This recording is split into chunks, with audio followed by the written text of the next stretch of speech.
May kakaibang pang-uusisa ng mga kapitbahay nitong bispera sa bagong taon sa Pagbilao, Quezon. Ang mga medianoche, kinilatis at hinusgahan ng kapitbahay na judgmental.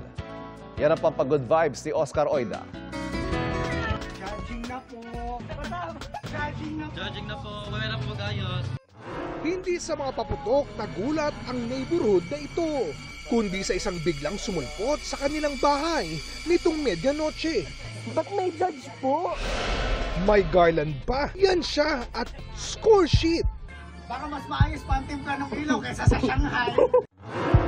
Siya pala ang punong mapanghusga na si JB Nabalan, na binisita ang mga kapitbahay para Anong concept ninyo?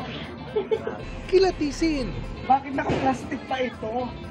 at puntusan ang may pasabog na setup para salubungin ang bagong taon. Maganda ang setup.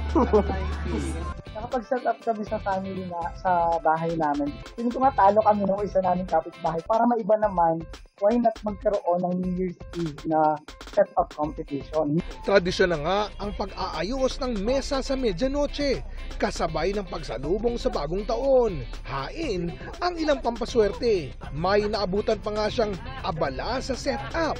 Hoy, di pa kami tapos. Pero may ilan ding born ready at todo explain sa handa. Ay, ito po yung aming ngayon. At ang panalo, ang pamilyang sinalubong ang bagong taon na puno ng pag-asa at masasalamat sa lahat ng biyaya. Hindi lang para makita yung handa, kundi para makita rin yung effort ng isang pamilya kung paano nila sasalubungin yung 2025, mapasimple o payakban yung kanilang handaan. Para sa GMA Integrated News, ako si Oscar Oida, nakatutok 24 oras.